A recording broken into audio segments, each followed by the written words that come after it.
الحمد للہ وکفا والصلاة والسلام علی عباده الذین اصطفى خصوصاً علی افضلهم وخاتم النبیین محمد الامین وعلی آلہ وصحبہ اجمعین اما بعد فاعوذ باللہ من الشیطان الرجیم بسم اللہ الرحمن الرحیم سبح للہ ما فی السماوات وما فی الارض وهو العزیز الحکیم یا ایھا الذین آمنوا لم تقولون ما لا تفعلون کبر مقتا عند اللہ ان تقولوا ما لا تفعلون ان اللہ یحب الذین یقاتلون فی سبیلہ صفا کأنہم بنیان مرصوص صدق اللہ العظیم رب اشرح لی صدری ویسر لی امری واحلل عقدۃ من لسانی یفقہوا قولی اللہم ربنا الہمنا رشدنا واعذنا من شرور انفسنا اللہم ارنا الحق حقا وارزقنا اتباعہ وارنا الباطل باطلا وارزقنا اجتنابہ اللہم وفقنا لما تحب وترضى آمین یا رب العالمین۔ گزشتہ نشست میں سورۃ الصف سے متعلق تمہیدی مضامین مکمل ہو گئے تھے، اب ہم سورہ مبارکہ کا سلسلے وار مطالعہ شروع کر رہے ہیں۔ سبح للہ، تسبیح کرتی ہے اللہ کی، ما فی السماوات و ما فی الارض، ہر وہ شے جو آسمانوں میں ہے اور ہر وہ شے جو زمین میں ہے، وہو العزیز الحکیم، اور وہ ہے زبردست حکمت والا۔ یہ آیت مبارکہ صرف اس فرق کے ساتھ کہ سورہ تغابن میں مضارع کے ساتھ یہ فعل آیا ہے یسبح للہ ما فی السماوات و ما فی الارض، بہرحال جہاں تک مضمون کا تعلق ہے اس سے پہلے سورہ تغابن کے ضمن میں اس کے بارے میں تفصیل جو ہے بیان ہو چکی ہے، اس وقت صرف اجمالاً اشارے کروں گا۔ سبح یسبح ثلاثی مجرد میں اس مادے کا مفہوم ہے تیرنا، تیزی کے ساتھ کسی شے کا حرکت کرنا، چاہے وہ پانی کی سطح پر ہو اور چاہے ہوا میں ہو، تیزی کے ساتھ حرکت کرے تاکہ اپنی سطح کو برقرار رکھے۔ یہ آپ کو معلوم ہے آج بھی ایویشن کا اصل اصول یہی ہے کہ جتنی تیزی کے ساتھ وہ شے حرکت کرے گی تو وہ جو گریوٹی کی قوت ہے اس کا مقابلہ کر سکے گی، اپنی سطح کو برقرار رکھ سکے گی۔ تو تیزی کے ساتھ پانی میں تیرنا، اپنی سطح کو برقرار رکھنا، اسی طرح ہوا میں، فضا میں، خلا میں کسی شے کا تیزی کے ساتھ حرکت کرتے ہوئے اپنے مدار پر قائم رہنا، یہ ہے سبح یسبح۔ اسی لیے یہ لفظ آتا ہے کل فی فلک یسبحون، یہ تمام اجرام سماویہ جو ہے یہ اپنے اپنے مدار میں تیر رہے۔ اسی سے پھر جب باب تفعیل میں مادہ بنتا ہے سبح یسبح تسبیحا، اس کے لفظی معنی ہوں گے تیرانا، کسی شے کو تیرانا۔ سبح یسبح خود تیرنا، سبح یسبح کسی اور شے کو تیرانا، سبح یسبح خود اپنی سطح پر قائم رہنا، اور سبح یسبح کسی دوسری شے کو یا ہستی کو اس کے اصل سطح پر برقرار رکھنا۔ جب اللہ کے لیے لفظ آتا ہے تو اس کے معنی کیا ہے؟ اللہ کا جو مقام بلند ہے، جو اس کی شان رفیع ہے، اسے اس پر برقرار رکھا جائے، کوئی ایسا تصور اس کی ذات کے ساتھ وابستہ نہ کیا جائے جو اس کے شایان شان نہ ہو، کسی پہلو سے اسے گرا نہ دیا جائے، بلکہ اس کی شان رفیع، اس کا جو مقام بلند ہے اس پر اسے برقرار رکھا جائے۔ یہ تسبیح کا اصل مفہوم ہے۔ لیکن جب ہم اس کا ترجمہ کرتے ہیں تو پاکی بیان کرنا، اس کا مفہوم کیا ہے؟ ہر نقص سے، ہر عیب سے، ہر ضعف سے، ہر احتیاج سے اللہ کو پاک ماننا، وہ منزہ ہے، اعلیٰ ہے، عرفہ ہے، ہر نقص، ہر ضعف، ہر احتیاج، ہر کوتاہی، ہر کمی سے بالا، اعلیٰ، عرفہ، منزہ۔ یہ تصور ہے کہ جو اللہ تعالیٰ کی ذات کے بارے میں، جیسا کہ میں نے کئی مرتبہ عرض کیا ہے، جہاں تک ذات کا تعلق ہے اللہ کی ذات کو کوئی نہیں جان سکتا، وہ ہمارے فہم سے، تصور سے، تخیل سے بالا تر ہے۔ لیکن ہم یہ جان سکتے ہیں کہ وہ ہر اعتبار سے ایک ہستی کامل ہے، اس کی تمام صفات بتمام و کمال اپنی اپنی جگہ پر برقرار ہیں، کسی پہلو سے کسی اعتبار سے اس کی ذات میں کوئی نقص، کوئی عیب، کوئی کمی، کوئی کوتاہی، کوئی احتیاج نہیں۔ یہ تسبیح ہے۔ سبح للہ ما فی السماوات و ما فی الارض۔ اب یہ تسبیح ایک تو ہے جو زبان سے ہم کہتے ہیں سبحان اللہ سبحان اللہ سبحان اللہ، یہ تسبیح قولی ہے۔ تسبیح عملی کیا ہے؟ کوئی شے اپنے وجود سے اس بات کا اظہار کر رہی ہو کہ میرا خالق، میرا مالک ہر عیب سے پاک ہے، ہر اعتبار سے ہستی کامل ہے۔ جیسا کہ آپ کو معلوم ہے کوئی تصویر ہے، وہ تصویر در حقیقت اپنے مصور کے لیے یا اس کے کمال فن کا ثبوت ہے یا اس کے کسی نقش فن کا جو ہے ثبوت ہوگا۔ وہ بول رہی ہوگی تصویر، یا تو اپنے مصور کی وہ تعریف کر رہی ہے زبان حال سے اور اس کے کمال فن کا اظہار کر رہی ہے، زبان قال تو اس کے پاس نہیں ہے، زبان حال تو ہے، یا یہ کہ وہ تصویر خود بول رہی ہے کہ یہ اناڑی مصور کی تصویر ہے، اس مصور کے اندر یہ فن جو ہے پورے طریقے سے اسے حاصل نہیں ہے، اسے قدرت حاصل نہیں ہے۔ اس کائنات کا ذرہ ذرہ اپنے وجود سے گواہی دے رہا ہے کہ میرا خالق، میرا مالک، میرا بنانے والا، میرا باری، میرا صانع، وہ ہر اعتبار سے ہستی کامل ہے، جس کے نہ علم میں کوئی کمی ہے نہ قدرت میں کوئی کمی ہے۔ یہی وہ بات ہے قرآن مجید میں ایک اور مفہوم سے یوں آتی ہے کہ ہر شے اللہ کی نشانی ہے۔ ان فی خلق السماوات والارض واختلاف اللیل والنہار والفلک التی تجری فی البحر بما ينفع الناس وما انزل الله من السماء من ماء فاحیا به الارض بعد موتها وبث فيها من كل دابة وتصریف الرياح والسحاب المسخر بین السماء والارض لآیات لقوم یعقلون۔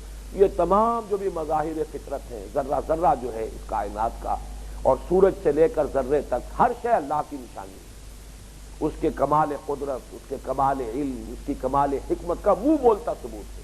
یہی منہ بولتا ثبوت جو ہے گویا کہ ایک بار سے ہم کہہ سکتے ہیں کہ ہر شے اللہ کی تسبیح کر رہی ہے۔ البتہ اس میں ایک بات کی وضاحت ضروری ہے، آیا ہر شے کو اللہ نے کوئی زبان دی ہوئی ہے جس سے وہ اللہ کی تسبیح کرتی ہو، یا یہ کہ یہ صرف تسبیح حالی ہے، زبان حال ہی سے تسبیح ہو رہی ہے، یا کوئی زبان قال بھی ہے جو ہر شے کو اللہ نے عطا کی ہے؟ سورہ بنی اسرائیل کی ایک آیت جو ہے وہ ادھر اشارہ کر رہی ہے کہ ہر شے کو اللہ نے کوئی زبان دی ہے، اس لیے کہ وہاں وضاحت کی گئی وَإِن مِّن شَيْءٍ إِلَّا يُسَبِّحُ بِحَمْدِهِ وَلَٰكِن لَّا تَفْقَهُونَ تَسْبِيحَهُمْ۔ کوئی شے نہیں ہے اس کائنات میں جو اللہ کی تسبیح و تحمید میں مشغول نہ ہو، مگر تم اس کی تسبیح کو سمجھ نہیں سکتے۔ اب یہ جو تسبیح حالی ہے یہ تو ہماری سمجھ میں آ رہی ہے، اس لیے کہ اس کو تو ہر انسان سمجھ سکتا ہے، ہر شے اپنے وجود سے جو بھی اللہ تعالیٰ کی تسبیح کر رہی ہے یہ ہمارے فہم سے ماورا نہیں ہے، یہ تو ہماری سمجھ میں آنے والی بات ہے۔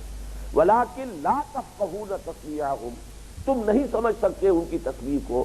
اس میں اشارہ موجود ہے کہ ہر شے کو اللہ نے کوئی زبان دی ہو، جیسے کہ ایک اور مقام پر الفاظ بھی آئے ہیں کہ جب قیامت کے دن ہماری اپنی کھالیں اور ہمارے اپنے اعضاء و جوارے ہمارے خلاف گواہی دیں گے، اور جب لوگ گھبرا کر کہیں گے لما شہدتم علینا، ہمارے اپنے اعضاء ہو کر تم ہمارے خلاف گواہی دے رہے ہو، کیوں ہمارے خلاف گواہی دی تم نے؟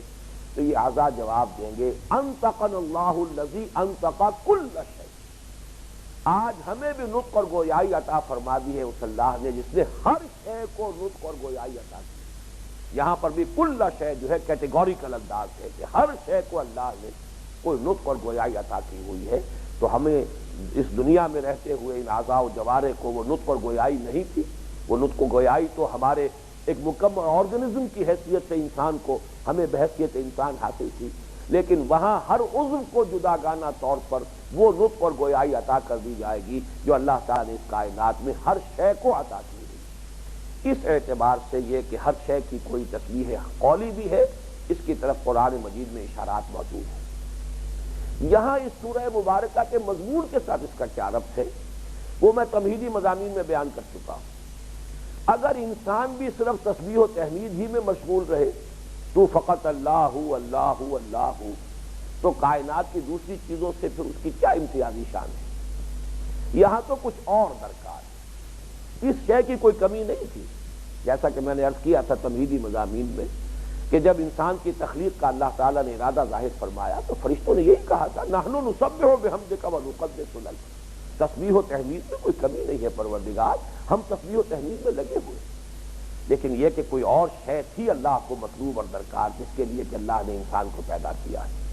تو واقعہ یہ ہے کہ اے مسلمانوں تم بھی اگر صرف تسبیح و تحمید ہی میں مشغول رہو تو پھر یہ ذرہ ذرہ کائنات کا جو ہے تسبیح و تحمید کر رہا ہے، تو تمہاری کوئی امتیازی حیثیت نہیں ہے، تم سے ہمیں کچھ اور مطلوب ہے، کچھ اور درکار ہے۔ وہی دو اشعار جن کا میں نے تذکرہ کیا تھا کہ نوری سجدہ بھی خواہی ز خاکی بے شذاں خواہی، اور وہ خاکی سے بے شذاں کیا درکار ہے؟ شہادت بر وجود خود ز خون دوستاں خواہی۔ یہ گویا کہ تمہید بن رہی ہے اس چوتھی آیت کی کہ ان اللہ یحب الذین یقاتلون فی سبیلہ صفا کانہم بنیان مرصوص، ز نوری سجدہ می خواہی ز خاکی بے شذاں خواہی، اور اس خاکی سے کیا درکار ہے؟ شہادت بر وجود خود ز خون دوستاں خواہی۔ قتال فی سبیل اللہ، یہ ہے وہ منزل کہ جو در حقیقت تمہارے شایان شان ہے کہ تم اپنی جانوں کا نذرانہ پیش کر کے اور ہماری توحید کی گواہی دو۔ یہ ہے کہ در حقیقت کہ جو مقام تمہارے لیے ہے، جو ہم نے طے کیا ہے، اور اسی میں تمہاری کامیابی ہے۔ سبح للہ ما فی السماوات و ما فی الارض، یہ نوٹ کر لیجئے گا، یہ اعداد و شمار بعض اعتبارات سے مفید ہوتے ہیں کہ اس کے حوالے سے بہت سی چیزیں ذہن کی گرفت میں محفوظ رہتی ہیں۔ یہ جو 5 صورتیں مسبحات ہیں ان میں 3 مرتبہ فعل ماضی آیا ہے اور 3 ہی مرتبہ فعل مضارع آیا ہے، لیکن 3 جمع 3 تو 6 ہو گئے، صورتیں 5 ہیں۔ تو واقعہ یہ ہے کہ سورۃ الحشر جو ہے اس کے شروع میں بھی تسبیح ہے اور آخر میں بھی تسبیح ہے۔ شروع میں سبح للہ ما فی السماوات و ما فی الارض، اور سورت ختم ہوتی یسبح لہ ما فی السماوات و ما فی السماوات والارض وہو العزیز الحکیم۔ تو 3 مرتبہ فعل ماضی میں آیا ہے یہ لفظ، اور 3 ہی مرتبہ ان صورتوں میں فعل مضارع کی شکل میں آیا ہے۔ 1 مرتبہ فعل ماضی اور 1 مرتبہ فعل مضارع میں سبح للہ ما فی السماوات والارض، ما فی کی تکرار نہیں آئی، یہ سورہ حدید میں ہے، اور 2 مرتبہ آیا ہے سبح للہ ما فی السماوات وما فی الارض، یہ گویا کہ اور ایمفیسس ہے، ہر شے جو آسمانوں میں ہے اور ہر شے جو زمین میں ہے وہ اللہ کی تسبیح میں لگی ہوئی ہے۔ 1 مرتبہ بغیر تکرار کے، 2 مرتبہ یہ ما کی تکرار کے ساتھ سبح للہ ما فی السماوات وما فی الارض، جیسا کہ یہاں ہے۔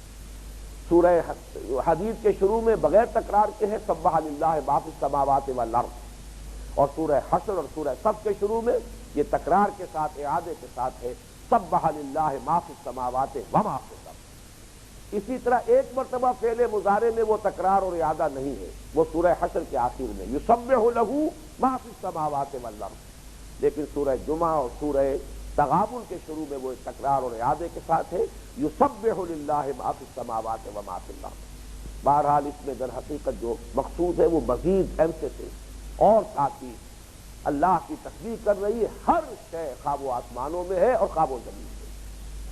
وَهُوَ الْعَزِيزُ الْحَكِيمُ، یہ 2 اسماء اللہ تعالیٰ کے ان صورتوں میں بکثرت وارد ہوئے۔ پھر دوہرا رہا ہوں، سورہ حشر میں شروع میں بھی، پہلی آیت میں بھی وَهُوَ الْعَزِيزُ الْحَكِيمُ، اور پھر سورہ حشر ختم بھی ہو رہی ہے وَهُوَ الْعَزِيزُ الْحَكِيمُ۔ یہ 2 اسماء جو ہیں سورہ حدید کے شروع میں، سورہ صف کے شروع میں، پھر یہ کہ اس سے آگے آئیں گے تو پھر آپ کو سورہ تغابن میں بھی مل جائیں گے، آپ کو سورہ جمعہ میں بھی ملیں گے۔ ان کے درمیان جو خاص نسبت ہے اس کو نوٹ کر لیجئے، العزیز الحکیم۔ العزیز وہ ہستی جس کا اقتدار فیصلہ کن ہے، جس کا اختیار بالا ترین ہے، جو کسی کے تابع نہیں ہے، جس کو اپنے کسی فیصلے کی کسی سے سینکشن لینی نہیں ہوتی، جس پر کوئی قدغن نہیں ہے، کوئی تحدید نہیں ہے، کوئی لمٹس نہیں ہے، وہ العزیز، صاحب اختیار، صاحب اقتدار۔ اس لیے کہ دنیا میں جو ہمارا تصور ہے، نوٹ کر لیجئے کہ جہاں کہیں بھی اختیار زیادہ ہوتا ہے، یہ کانسٹیٹیوشن جو ہے خود اپنی جگہ ایک بڑا فن ہے۔ کانسٹیٹیوشن کے اندر اصل شے جو دیکھی جاتی ہے وہ یہ ہے کہ جہاں کہیں اقتدار اور اختیار زیادہ آ رہا ہو وہاں کچھ نہ کچھ چیکس اینڈ بیلنسز بھی ہونے چاہیے، اس لیے کہ اندیشہ یہ ہوتا ہے کہ جہاں authority tends to corrupt and absolute authority corrupts absolutely، لہذا ایبسولوٹ اتھارٹی کہیں نہیں ہونی چاہیے. صدر کے یہ اختیارات ہیں تو یہ چیکس اینڈ بیلنسز ہونے چاہیے. پرائم منسٹر کے یہ اختیارات ہیں تو اس کے اوپر یہ لیمیٹیشنز ہونی چاہیے, یہ چیکس اینڈ بیلنسز ہونے چاہیے. تو در حقیقت کانسٹیٹیوشن جو ہے اس میں ہر جگہ پر دیکھا جاتا ہے کہ جہاں اختیار اور اقتدار اس کا کوئی ارتکاز ہو رہا ہو, اسی کے متوازی اور اسی کے متناسب چیکس اینڈ بیلنسز کا اہتمام کیا جائے. ایک ہستی ہے صرف جس پر کوئی چیک نہیں, کوئی بیلنس نہیں, کوئی لیمیٹیشن نہیں, کوئی کسی کا کوئی اس کے اوپر زور نہیں.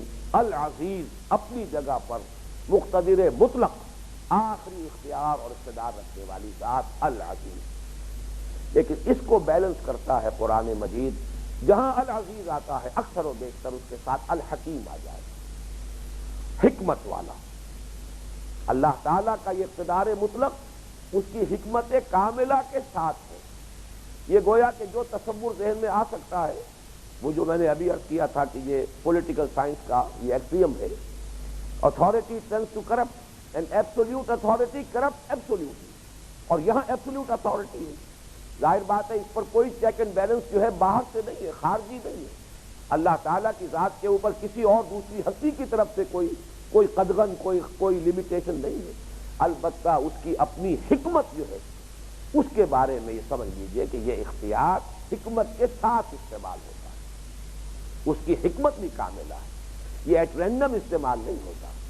یہ جس کو ہم کہتے ہیں کہ انسان جو ہے وہ بالکل اپنا جو ہے اختیار غلط طریقے پر استعمال کر بیٹھے, معاذ اللہ ثم معاذ اللہ. اللہ کا یہ اختیار غلط استعمال نہیں ہوگا, اس لیے کہ اس کی جہاں اقتدار اور اس کا اختیار مطلق ہے وہاں اس کی حکمت بھی کامل اور مطلقہ ہے. اس اعتبار سے البتہ ایک وضاحت میں یہاں کر دوں. کبھی ابتدا میں میرے دروس میں یہ غلطی ہوتی رہی ہے کہ میں یہاں لفظ تحت استعمال کرتا تھا. اللہ کا اقتدار اس کی حکمت کے تحت استعمال ہوتا ہے. یہ تعبیر درست نہیں ہے, اس لیے کہ اللہ تعالیٰ کی تمام شانیں, اللہ تعالیٰ کی تمام صفات مطلق ہیں. کوئی شان کسی دوسری شان کے تابع نہیں ہے. ہر شان, ہر صفت اس کی مطلق ہے, آزاد ہے. ورنہ یہ کہ اگر آپ کسی ایک شان کو, کسی ایک اس کی صفت کو دوسری صفت کے تابع کر دیں گے تو وہ گویا کہ شان اپنی جگہ مطلق نہیں رہے گی. اللہ کا اختیار مطلق, وہ چاہے تو انتہائی نیک انسان کو جہنم میں جھونک دے, اس کا اختیار نہیں. جھونکے گا نہیں, یہ بات دوسری ہے. یہی وہ مسئلہ ہے کہ جو اہل تشیع کے ہاں اور جو ہمارے ہاں بعض جو بہت زیادہ عقلیت زدہ لوگ تھے, ان کے ہاں معتزلہ کے ہاں یہ مسئلہ اس حد تک چلا گیا کہ انہوں نے اللہ پر عدل کو واجب قرار دیا. اہل سنت کے نزدیک اللہ پر کوئی شے واجب نہیں. کتب علی نفسہ الرحمہ, اللہ نے خود اپنے اوپر رحمت کو واجب کر دیا, یہ دوسری بات ہے. لیکن ہم نہیں کہہ سکتے کہ اللہ پر یہ شے واجب ہے, اس لیے کہ اللہ پر کسی شے کا وجوب اس کے اختیار مطلق کی تحدید کر دے گا. ہم یہ جانتے ہیں اللہ عدل کرے گا, لیکن یہ کہ اس پر عدل کرنا واجب نہیں ہے, اس کا اختیار مطلق ہے. وہ ابو جہل کو بخش دے, اس کا اختیار ہے, کوئی چیلنج نہیں کر سکتا. اسی طریقے سے وہ کسی نیک آدمی کو جہنم میں جھونک دے, اس کا اختیار ہے, اس کی ملکیت ہے. اس کی ملکیت جو ہے اس کے بارے میں اس کا اختیار غیر محدود. تو عدل اللہ پر واجب نہیں ہے. یہ معتزلہ اور اہل تشیع کا مسلک ہے کہ اللہ پر عدل واجب ہے. البتہ اللہ عدل کرے گا, یہ بات دوسری ہے. چنانچہ یہاں بھی تعبیر یہ ہونا چاہیے کہ اللہ العزیز ہے لیکن ساتھ ہی الحکیم بھی. اللہ تعالیٰ کا اقتدار مطلق اس کی حکمت کے ساتھ استعمال ہوتا ہے. حکمت کے تابع کا لفظ جو ہے وہ استعمال نہیں کرنا چاہیے. اس کے بعد وہ بات دوسری آیت آ گئی, اس پر تمہید میں گفتگو ہو چکی ہے. یہ گویا کہ اس سورہ مبارکہ میں یہ رنگ بہت نمایاں ہے. یا ایھا الذین آمنوا لم تقولون ما لا تفعلون. اب نوٹ کیجئے, یا ایھا الذین آمنوا, میں نے بہت سے مواقع پر توجہ دلائی ہے. یہ جو الفاظ ہیں یہ در حقیقت مسلمانوں کو خطاب کا ذریعہ ہے, صیغہ خطاب ہے مسلمانوں کے لیے. مسلمان جو قانوناً مسلمان ہے اس کی حیثیتیں متعدد ہو سکتی ہیں حقیقت کے اعتبار سے. قانوناً مسلمان, حقیقتاً منافق. قانوناً مسلمان, حقیقتاً مومن. اور مومن اور منافق کے درمیان تو بہت سا فاصلہ ہوگا. ضعف کے اور کمزوری کے نہ معلوم کتنے مدارج ہوں گے. تو یا ایھا الذین آمنوا سے جب خطاب ہوتا ہے تو مسلمانوں سے بحیثیت مسلمان خطاب ہے. چنانچہ منافقین سے بھی جو خطاب قرآن مجید میں ہے کہیں بھی یا ایھا الذین نافقوا کے الفاظ نہیں آئے. یا ایھا الکافرون کے الفاظ تو آپ کو مل گئے، لیکن یہ کہ یا ایھا الذین نافقوا یہ انداز خطاب پورے قرآن میں نہیں.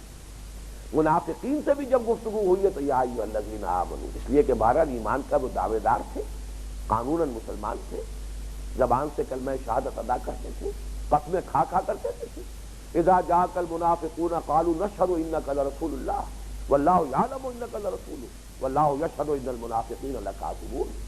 اے نبی، جب یہ منافق آپ کے پاس آتے ہیں اور کہتے ہیں ہم گواہی دیتے ہیں، ہم قسمیں کھاتے ہیں، قسم کھا کر گواہی دیتے ہیں، حلف اٹھانے کو تیار ہیں کہ ہم آپ کو اللہ کا رسول مانتے ہیں، اور اللہ خوب جانتا ہے اور اللہ سے بڑھ کر اور کس کو معلوم ہوگا اے محمد کہ آپ اللہ کے رسول ہیں صلی اللہ علیہ وسلم، لیکن اللہ گواہی دیتا ہے کہ یہ جھوٹ بول رہے ہیں. ان کا یہ دعویٰ جو ہے کہ یہ آپ کو رسول مانتے ہیں، یہ اپنے دل سے نہیں مانتے، یہ صرف زبان سے مانتے ہیں. تو معلوم ہوا کہ منافقین سے بھی جو خطاب ہے قرآن مجید میں یا ایھا الذین آمنوا، چنانچہ سورہ منافقون کے دوسرے رکوع میں خطاب یہی ہے یا ایھا الذین آمنوا لا تلھکم اموالکم ولا اولادکم عن ذکر اللہ.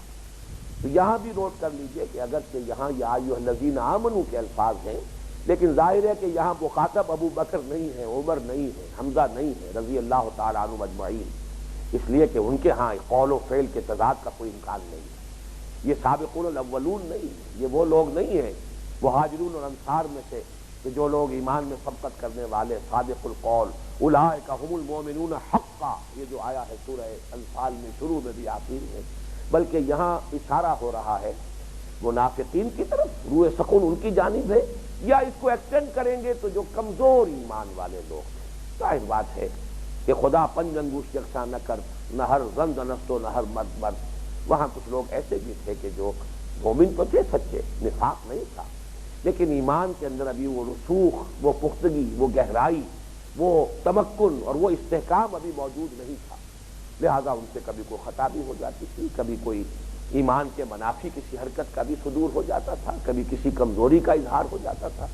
تو گویا کہ ضعفاء اور منافقین ہے یہاں پر مخاطب، اگرچہ الفاظ عام ہیں یا ایھا الذین آمنوا. لیکن جیسا کہ میں نے عرض کیا تھا تمہیدی مضامین میں کہ ہماری تو عظیم اکثریت اس کی مخاطب ہے. یہاں تو اب شاید کوئی نظر آئے گا جو کہہ سکے کہ واقعتاً جو جس کے بارے میں کہا جا سکے کہ اولئک هم المؤمنون حقا کے الفاظ اس کے اوپر صحیح جو ہے منطبق ہو سکے.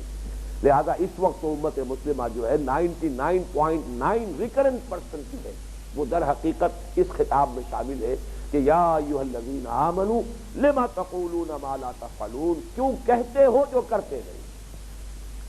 الفاظ بڑے جامع ہیں. اب کہنے میں دعویٰ بھی ہے، جیسا کہ ابھی سورہ منافقون کی پہلی آیت میں نے آپ کو سنائی اذا جاءک المنافقون قالوا نشهد انک لرسول اللہ، یا جیسے سورہ بقرہ کے شروع میں وَمِنَ النَّاسِ مَن يَقُولُ آمَنَّا بِاللَّهِ وَبِالْيَوْمِ الْآخِرِ وَمَا هُم بِمُؤْمِنِينَ.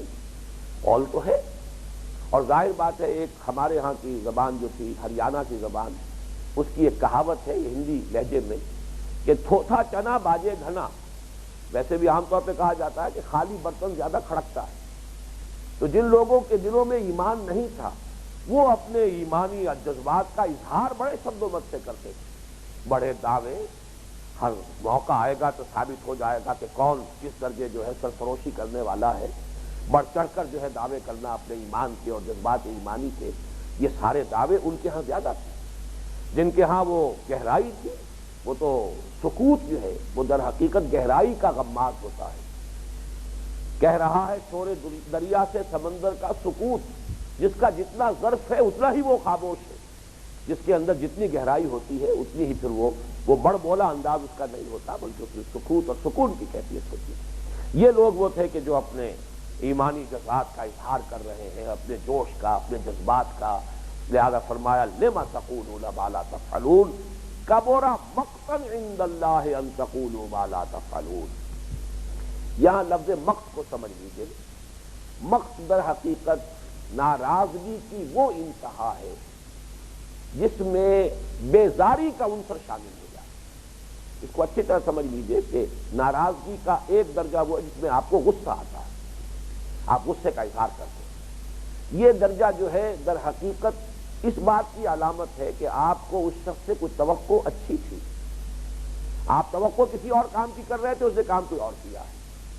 جب توقع ہی اٹھ گئی غالب، کیا کسی کا گلہ کرے کوئی؟ اگر توقع ختم ہو جائے تو اب گلہ نہیں ہوتا، اب شکوہ نہیں ہوتا، لیکن جب تک توقع رہتی ہے گلہ، شکوہ اور غصہ اسی پر آتا ہے۔ جس سے کوئی اچھی توقع تھی، جس سے آپ امید رکھتے تھے، اس نے کوئی آپ کی بالکل امید کے برعکس طرز عمل اختیار کیا، غصہ آئے گا۔ لیکن اس غصے کے بعد کی ایک کیفیت ہوتی ہے جس کو آپ کہیں گے بیزاری شدید۔ آدمی تذکرہ بھی پسند نہیں کرتا، اس کی طرف رخ کرنا پسند نہیں کرتا، اس سے خطاب کرنا اسے گوارا نہیں ہوتا۔ یہ بیزاری جو ہے، یہ لفظ مقت ہے۔ قرآن مجید میں جو لفظ آیا ہے، دو جگہ پر جو اس کا استعمال ہے، اس کے حوالے سے اس لفظ کی جو اصل کیفیت ہے، جس کی روح ہے، اس پر روشنی پڑتی ہے۔ عرب میں ایک بہت ہی گھناؤنا رواج تھا، کیونکہ فرض کیجئے کوئی شخص فوت ہوا ہے، اس کی 5-6 بیویاں تھیں۔ اب بیٹا فرض کیجئے ایک ہے یا دو ہے، وہ کسی ایک ہی بیوی سے ہے، وہ باقی جو ہے مائیں اس کی سوتیلی، وہ ان سے نکاح کر لیتے تھے یا بغیر نکاح وہ اپنے گھر میں ڈال لیتے تھے۔ یہ بڑا گھناؤنا ان کا طرز فعل تھا، طرز عمل تھا کہ باپ کی منکوحہ خاتون کو، عورت کو وہ اپنی بیوی بنا لے اور اپنے حرم میں ڈال لے یا اس کے ساتھ نکاح کر لے۔ اس کو نکاح مقت کہتے تھے۔ بہرحال فطرت انسانی یہ بات کرتی ہے، تو وہ بھی کہتے تھے، رواج تو تھا ان کے ہاں، لیکن نکاح مقت سے بڑا برا گھناؤنا نکاح ہے یہ۔ قرآن مجید میں بھی یہ لفظ آیا ہے، سورہ نساء کی آیت نمبر 22 میں، جہاں فرمایا گیا کہ مت نکاح کرو ان سے جن سے کہ تمہارے باپوں نے نکاح کیا تھا، اور اس کے بعد فرمایا انہ کان فاحشۃ و مقتا وساء سبیلا۔ یہ تو بڑی ہی بے حیائی کی بات ہے، بڑی بیزاری کی، بلکہ یہاں پر لفظی ترجمہ اس کا گھناؤنا پن کیا جائے، بڑی گھناؤنی بات ہے اور بہت برا راستہ ہے۔ دوسرا یہ مقام جو سورہ الغافر میں آیا ہے، یا سورہ مومن بھی اس کا نام ہے، سورہ غافر بھی نام ہے، اس میں جب جہنم میں لوگ جو عذاب میں مبتلا ہوں گے اور وہ فریادیں کریں گے، نالہ و شیون کریں گے، اس وقت جو ان کی کیفیت ہوگی کہ وہ اپنے وجود سے بیزار ہوں گے۔ قرآن مجید میں آتا ہے نا کہ اب ایک موت نہ مانگو، اب ودو ثبوراً کثیرا، اس لیے کہ موت تو اب آئے گی نہیں۔ اب تو یہ کہ ہر لمحہ موت تمہیں مانگنی پڑے گی، اور موت آئے گی لیکن مرو گے نہیں۔ وما ہوا بمیت، موت ہر طرف سے آتی نظر آئے گی لیکن موت نہیں آئے گی۔ ثم لا يموت فيها ولا يحيا۔ اس وقت جو ان لوگوں کی کیفیت ہوگی تو ان سے کہا جائے گا ان الذين كفروا ينادون لمقت الله اکبر من مقتكم انفسكم اذ تدعون الى الايمان فتكفرون۔ فرشتے ان سے کہیں گے کہ آج جو تمہیں بیزاری ہو رہی ہے اپنے وجود سے، اللہ کی بیزاری اس سے بھی بڑھ کر تھی اس وقت جب کہ تمہیں ایمان کی طرف بلایا جا رہا تھا اور تم کفر کی روش اختیار کر رہے تھے۔ یہ آج جو تمہیں بیزاری اپنے آپ سے ہو رہی ہے، اکبر من مقتکم انفسکم، اللہ کی اس وقت کی بیزاری جبکہ اللہ کا ایک بندہ تمہیں ایمان کی دعوت دے رہا تھا، لیکن تم بجائے اس کے کہ اس کی دعوت پر لبیک کہو، ایمان لاؤ، اپنے باطن کو ایمان، نور ایمان سے منور کرو، تم کفر اور ضلالت اور گمراہی کے اندھیروں کی طرف دوڑ رہے تھے۔ تو اللہ کی بیزاری اس وقت جو تم سے تھی وہ اس بیزاری سے کہیں بڑھ کر ہے کہ جو آج بیزاری تمہیں اپنے وجود سے ہو رہی ہے۔ وہ لفظ جو یہاں استعمال ہوا ہے کبورا مقتا عند اللہ ان تقولوا ما لا تفعلون، اب اس سے زیادہ ایمفیسس، اس سے زیادہ تاکید، اس سے زیادہ زجر، اس سے زیادہ جھنجھوڑنے کا انداز ممکن نہیں کہ بڑے بڑے دعوے ہوں، قول بڑے اونچے ہوں، عمل جو ہے اس کے برعکس ہو۔ کبورا مقتا عند اللہ، یہ نہ سمجھو کہ تمہیں اپنے دعوی اور بڑے بڑے جو بھی تمہارے بول ہیں ان سے اللہ کے ہاں کچھ مل جائے گا، کوئی کریڈٹ تمہیں وہ حاصل ہو جائے گا، بلکہ ڈسکریڈٹ ہے، اللہ کے غصے کو بھڑکانے والی ہے یہ بات، اس کے اندر بیزاری کی کیفیت پیدا کرنے والی ہے یہ بات کہ تم کہو وہ جو کچھ کہ تم کر نہیں رہے۔ اللہ تعالی ہمیں اس بیماری سے محفوظ رکھے۔ اب اس کے بعد چوتھی آیت میں وہ بات میں ایک معیار کے طور پر سامنے لے آئی گئی۔ اگر اللہ پر ایمان ہے، اللہ سے محبت کا دعویٰ ہے، عشق رسول کا دعویٰ ہے، تو جان لو کہ اللہ کے ہاں کون محبوب ہے، کون پسندیدہ ہے۔ ان اللہ یحب الذین یقاتلون فی سبیلہ صفا کانہم بنیان مرصوص۔ یہ وہ انداز ہے، علامہ اقبال نے بہت سے اسالیب جو ہے میں سمجھتا ہوں کہ قرآن حکیم سے مستعار لیے ہیں، اور ان کے کلام میں جو تاثیر ہے میں یہ سمجھتا ہوں کہ اس کے اندر ایک حصہ اس کا بھی داخل ہے کہ قرآن مجید کے اسالیب کو انہوں نے اپنے کلام میں جذب کر لیا ہے۔ تو ظاہر بات ہے کہ مسلمانوں کے لیے وہ اسلوب جو ہے وہ بہت زیادہ ان کو حرکت میں لانے والا اور موو کرنے والا ہے۔ وہ شعر ذرا یاد کیجئے کہ محبت مجھے ان جوانوں سے ہے ستاروں پہ جو ڈالتے ہیں کمن، ان اللہ یحب الذین یقاتلون فی سبیلہ صفا کانہم بنیان مرصوص۔ معیار ہے جو معین کر دیا گیا۔ یہ جو غالب نے کہا ہے کہ جس کو ہو جان و دل عزیز اس کی گلی میں جائے کیوں، اچھی طرح سوچ سمجھ کر دعویٰ ایمان کا کرو، اچھی طرح سوچ سمجھ کر اس وادی میں قدم رکھو۔ یہاں اللہ تعالیٰ جو ہے تمہارے کان کھول کر تمہیں بتا دینا چاہتا ہے کہ اس کے ہاں معیار کیا ہے، اسے کون مطلوب ہے، اسے کون بندے محبوب ہے، اسے کن سے محبت ہے، اس نے اپنا معیار معین کر دیا۔ جیسے کہ قرآن مجید نے بالکل آغاز میں مدنی دور کے آغاز میں کہہ دیا تھا وَلَنَبْلُوَنَّكُمْ بِشَيْءٍ مِّنَ الْخَوْفِ وَالْجُوعِ وَنَقْصٍ مِّنَ الْأَمْوَالِ وَالْأَنفُسِ وَالثَّمَرَاتِ۔ کان کھول کر سن لو، جس وادی میں تم قدم رکھ رہے ہو اس میں قدم قدم پر امتحان آئیں گے، ہم تمہیں لازماً آزمائیں گے، بھوک سے، فقر و فاقہ سے، نقصانات سے، جانی و مالی جو ہے نقصانات سے، طرح طرح کے امتحانات آئیں گے۔ اسی طریقے سے یہاں بھی ان اللہ یحب الذین یقاتلون فی سبیلہ صفا کانہم بنیان مرصوص۔ اللہ کو تو محبوب اپنے وہ بندے ہیں۔ اب یہاں پر بھی در حقیقت اس میں ایک معیار معین ہو رہا ہے۔ ہمارے ہاں جو بھی تصورات ہیں، جو دین نے مذہب کی شکل اختیار کی، سارا زور عبادات پر آیا۔ عبادات میں فرائض جو ہیں وہ تو بہت ہی یوں سمجھیے کہ ان کی تو کوئی حیثیت ہی نہیں رہی، اصل تو اہمیت نوافل کی ہو گئی۔ نوافل کے انبار اور ذکر کے اور جو بھی جو شغل ہے مختلف ان کا جو ہے ایک لمبا طومار ہے، اور اس مقام کو سمجھا جاتا ہے بلند ترین مقام، سب سے اونچا مقام، مقام محبوبیت۔ قرآن نے بالکل برعکس معیار دیا۔ محبوب اللہ کا کون ہے؟ وہ کہ جو جان ہتھیلی پر رکھ کر اللہ کے دین کے لیے میدان میں آتا ہے، یہ ہے محبوبیت کا مقام۔ باقی جو اور چیزیں ہیں جیسے کہ بہرحال یعنی اللہ کے نیک بندوں سے کرامات کا ظہور بھی ہوتا ہے، لیکن یہ کرامات جو ہے کوئی معیار نہیں ہے۔ اصل یہ شے نہیں ہے کہ جس کے حصول کے لیے انسان لگے اور اس کو اپنا مطلوب و مقصود بنائے۔ اصل شے کیا ہے جس کو کہ ہدف کے طور پر سامنے رکھے آدمی۔ ہر انسان کا کوئی نہ کوئی آئیڈیل ہوتا ہے، کوئی اپنے سامنے جو ہے وہ آخری منزل رکھتا ہے، وہاں پہنچنا چاہتا ہے، تو اس منزل کو معین کر لیجئے کہ اصل میں اسلام جس راستے پر آپ کو چلانا چاہتا ہے، قرآن جس راستے کی دعوت دے رہا ہے، اس کا بلند ترین مقام یہ ہے ان اللہ یحب الذین یقاتلون فی سبیلہ صفا کانہم بنیان مرصوص۔ چاہے اب اسلام کے دشمن جو ہے انہی آیات کو ایکسپلائٹ کیا گیا ہے دنیا میں۔ چنانچہ گلیڈسٹون جو کہ برطانیہ کا وزیر اعظم تھا، اس نے اپنے پارلیمنٹ میں قرآن مجید لہرا کر کہا تھا جب تک یہ کتاب دنیا میں ہے امن قائم نہیں ہو سکتا، یہ تو قتال اور جنگ اس کے لیے ترغیب دیتی رہتی ہے، یہ کتاب جو ہے یہ تو دنیا کے اندر خونریزی برقرار رکھے گی۔ کچھ ہی عرصہ ہوا ہے کلکتے کی بھی ایک ریٹ جو ہے وہ داخل کی گئی تھی کلکتہ ہائی کورٹ میں کہ اس کتاب کو بین کیا جائے، قرآن مجید کو بین کیا جائے ہندوستان میں، اس لیے کہ یہ تو خونریزی کی تلقین کرتی ہے، یہ تو خون بہانے کو جو ہے ایک اعلیٰ ورچو قرار دیتی ہے۔ تو بہرحال اس میں جو بھی ان کے مغالطے ہیں ان کو رفع کرنا اپنی جگہ پر ایک ضرورت ہے کہ یہ جہاد کا ایک بیس کیا ہے، جہاد کا اصل جو ہے مفہوم کیا ہے، قتال کس مرحلے پر جا کر اس کی اجازت ہے اور قتال کی شرائط کیا ہے۔ جیسے کہ کل بھی میں نے جمعے میں بیان کیا کہ آج کل جو ہمارے ہاں ٹیررسٹ ایکٹیویٹی ہے اس کو جہاد فی سبیل اللہ کا نام دے کر در حقیقت جہاد کی مقدس اصطلاح کو بدنام کیا جا رہا ہے۔ اس وقت دنیا میں ہم خود اپنے طرز عمل کی وجہ سے ان اصطلاحات کی بدنامی کا ذریعہ بن گئے۔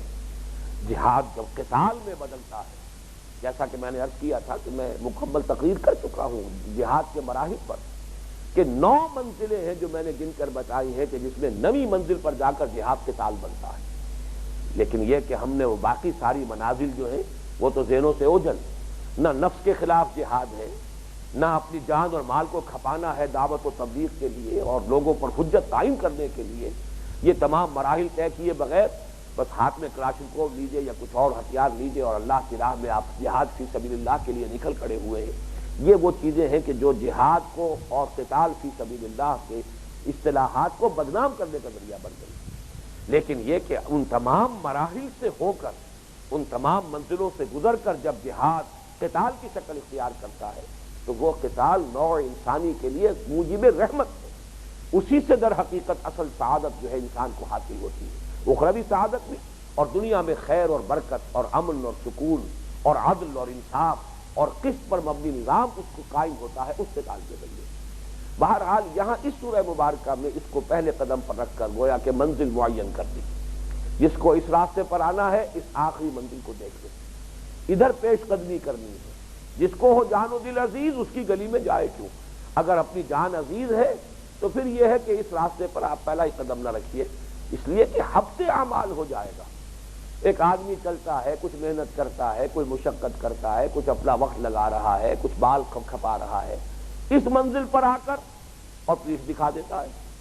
آپ کو معلوم ہے سورہ انفال میں صاف کہہ دیا گیا ہے جو لوگ میدان جنگ سے پیٹھ دکھا دیں گے، دو استثناءات ہیں، متحیزا اور متحرفا لقتال، اگر تو جنگ کے مرحلہ شروع ہونے کے بعد کوئی جنگی حکمت عملی کی وجہ سے پسپائی ہو رہی ہے، یہ نہیں ہے کہ آدمی جان بچانے کے لیے بھاگ رہا ہے، لیکن اسٹریٹجی کا تقاضا ہے، وہ صورتحال ایسی ہو گئی ہے کہ ذرا پیچھے ہٹنا، جسے آرڈرلی ریٹریٹ کہا جاتا ہے، پسپائی ہو لیکن باضابطہ ہو، نظم کے تحت ہو، ڈسپلن کے تحت ہو، ایک فیصلے کے تحت ہو، یا یہ ہے کہ کسی اور لشکر کے ساتھ جا کر ملنا ہے متحیزاً، تو ان دو صورتوں کے سوا اگر صرف جان بچانے کے لیے پیٹھ دکھا دی تو جو کچھ اب تک کیا کرایا تھا سب حبس ہو جائے اور خلود فی النار جو ہے اس کی وعید آئی۔ تو اس لیے پہلے ہی قدم پر بات کو کھول دیا گیا کہ جہاد کا ذکر بعد میں آئے گا، آخری منزل کو یہاں تمہیدی حصے میں یہ 4 آیتیں جیسا کہ میں نے عرض کیا تھا یہ در حقیقت تمہید بن رہی ہیں جہاد اور قتال کی جو اصل دعوت آنی ہے بعد میں اس کے لیے۔ تو یسبح للہ ما فی السماوات وما فی الارض وهو العزیز الحکیم، آسمان اور زمین کی ہر شے اللہ کی تسبیح و تحمید میں لگی ہوئی ہے، وہ زبردست ہے، کمال حکمت والا، اسے کسی کی احتیاج نہیں ہے، وہ غنی ہے، مستغنی ہے۔ جسے جہاد کرنا ہو، یہ سورہ عنکبوت میں آیت آئے گی، جو اگلا حصہ ہے 5واں حصہ، اس کا پہلا سبق جو ہے وہ سورہ عنکبوت کا پہلا رکوع ہے، وَمَنْ جَاهَدَ فَإِنَّمَا يُجَاهِدُ لِنَفْسِهِ إِنَّ اللَّهَ لَغَنِيٌّ عَنِ الْعَالَمِينَ، جو کوئی بھی جہاد کرتا ہے ہمارے راستے میں وہ سمجھ لے وہ اپنے لیے کر رہا ہے، اپنے بھلے کے لیے، اپنی عاقبت سنوارنے کے لیے، اپنی آخرت کو بنانے کے لیے، ہم پر وہ کوئی احسان نہیں کر رہا، اللہ تو غنی ہے، اللہ کو کوئی احتیاج نہیں ہے، ان اللہ لغنی عن العالمین۔ بہرحال اس کے بعد فرمایا کہ یہ جو قول اور عمل کا تضاد ہے یہ نہایت اللہ کے غضب کو بھڑکانے والا ہے۔ ایمان کا دعویٰ اور ایمان کے مقتضیات، ایمان کے تقاضوں سے پہلوتے ہی یہ در حقیقت آخرت میں کسی اجر و ثواب کا ذریعہ نہیں بنے گا بلکہ عذاب کا اور گرفت کا ذریعہ بن جائے گا۔ ان اللہ یحب الذین یقاتلون فی سبیلہ صفا کانہم بنیان مرصوص، اللہ کو تو محبت اپنے ان بندوں سے ہے کہ جو جنگ کرتے ہیں ایسی صفیں باندھ کر، بنیان مرصوص، یہ راس فاد کا مادہ آتا ہے کسی شے کو دوسری شے کے ساتھ مضبوطی کے ساتھ جوڑ دینے کے لیے، اور رساس شیشے کو بھی کہتے ہیں۔ ویسے تو اصل میں بنیان عمارت کو کہتے ہیں، صرف ایک دیوار کو نہیں کہتے، عمارت، اور عمارت میں آپ کو معلوم ہے کہ ایسے بنایا جاتا ہے کہ اینٹیں ایک دوسرے کو پوری طرح پکڑ لیں، ایک اینٹ کے اوپر دوسری اینٹ نہیں رکھی جاتی، آلٹرنیٹ کرتے ہیں تاکہ آپس کے اندر یہ پوری طریقے پر پیوست ہو جائیں۔ پھر یہ کہ دیواریں جو ہے اس طرح آپس میں جڑی ہوئی ہو کہ چھت پھر ان کے اوپر جو ہے قائم ہو، اس اعتبار سے مضبوط عمارت جو ایک دوسرے کے لیے اس کے مختلف حصے جو ہے یشد بعضہ بعضا جو آیا ہے حدیث کے اندر کہ اس کا ایک حصہ دوسرے حصے کے لیے موجب تقویت بن رہا ہو، ایک حصہ دوسرے حصے کے لیے سہارا بن رہا ہو۔ ایک حصہ، اب دیوار اگر صرف اکیلی کھڑی ہے تو اس کے گرنے کا زیادہ اندیشہ ہے، دوسری دیوار نے آ کر در حقیقت ایک اعتبار سے اسے سہارا دیا ہے کہ اس کی وجہ سے وہ خود بھی اپنی جگہ پر مستحکم ہو گئی۔ لیکن ہمارے عام محاورے میں جو ترجمہ اس کا ہوتا ہے وہ سیسا پلائی ہوئی دیوار، جس کا ایک نقشہ سورہ کہف میں موجود ہے۔ حضرت ذوالقرنین نے جو سد بنائی تھی، جس کو عام طور پر ابھی تک سد سکندری کہا جاتا رہا، اس لیے کہ تاریخ کا ہمارا مطالعہ اور معلومات اتنی محدود تھی اور ناقص تھی کہ سمجھ میں نہیں آتا تھا ذوالقرنین کا انطباق کس پر کیا جائے۔ ایک بہت بڑا فاتح جو ہے وہ صرف سکندر اعظم معروف تھا، لہذا اس کو وہ سد سکندری بھی کہا گیا، اور ذوالقرنین جو ہے ان کو سکندر اعظم سے تعبیر کیا گیا۔ یہ اس صدی میں جو کھدائیاں ہوئی ہیں ایران میں، اور پھر ذوالقرنین کی شخصیت جو ہے نکھر کر سامنے آئی ہے کہ یہ کیخورس یا سائرس، یہ در حقیقت ایران کا وہ شہنشاہ تھا جس نے دو مملکتوں کو جوڑ کر ایران کی مملکت قائم کی تھی۔ میڈیا اور پارس دو علیحدہ علیحدہ ملک تھے، ان دونوں کو جمع کیا اور ایران کی عظمت کے دور کا آغاز اسی سے ہوا۔ اسی لیے اس نے اپنے تاج میں دو سینگ لگا لیے تھے، ذوالقرنین دو سینگوں والا، جس نے کہ دو ملکوں کو متحد کر کے ایک سلطنت کی بنیاد ڈالی۔ یہ ہے ذوالقرنین۔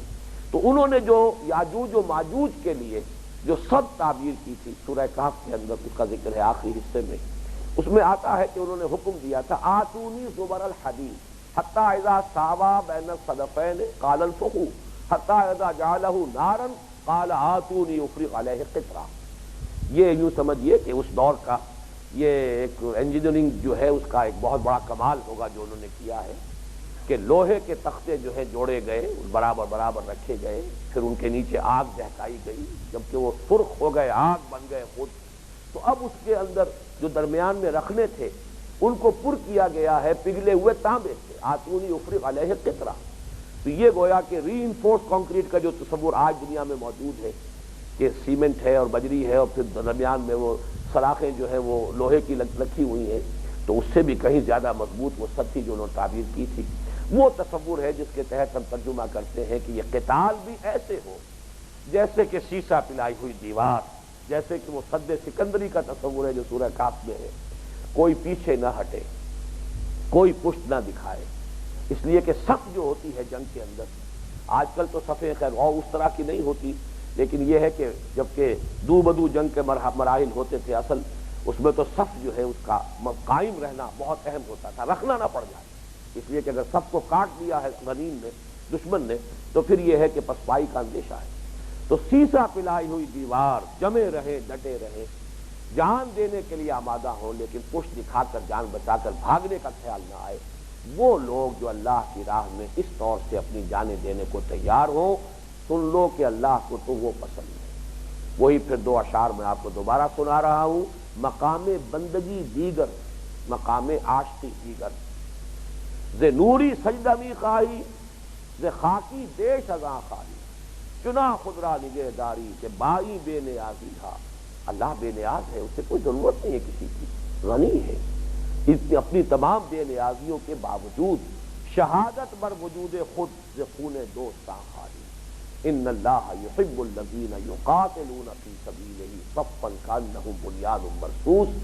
اللہ تعالی ہمیں اس کی توفیق دے، اللہ کی راہ میں جہاد کا عزم کریں مصمم، اور پھر یہ کہ یہ ارادہ دل میں رکھیں، اس لیے کہ ایک حدیث نبوی جو ہے وہ میں آپ کو سنا دیتا ہوں۔ حضور نے فرمایا جس مسلمان کی موت واقع ہوئی اس حال میں کہ نہ اس نے کبھی اللہ کی راہ میں جنگ کی، نہ اس کی آرزو دل میں رکھی، تو اس کی موت ایک قسم کے نفاق پر ہوئی، فقد مات علی شعبۃ من النفاق۔ ظاہر بات ہے جنگ ہر وقت نہیں ہوتی، بہت سے صحابہ جو ہیں ان کا انتقال ہو گیا اس سے پہلے کہ وہ مرحلہ حضور کی سیرت میں قتال فی سبیل اللہ کا شروع ہوتا، لیکن دل میں اس کی آرزو کا ہونا یہ ایمان کی شرط لازم ہے۔ اگر یہ آرزو نہیں ہے تو گویا کہ وہ ایمان حقیقی نہیں ہے، پھر وہ ظاہری ایمان ہے، وہ قانونی ایمان ہے، وہ صرف اقرار باللسان والا ایمان ہے۔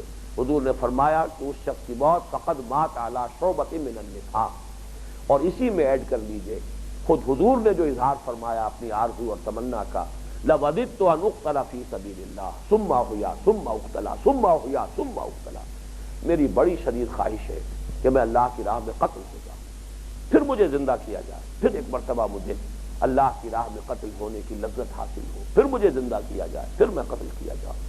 تو یہ حضور صلی اللہ علیہ وسلم کی آرزو اور تمنا ہے۔ تو جس شخص کو بھی کسی درجے میں بھی نسبت ہوگی محمد الرسول اللہ صلی اللہ علیہ وسلم کے ساتھ، ممکن نہیں ہے کہ اس کا سینہ اس آرزو سے خالی ہو۔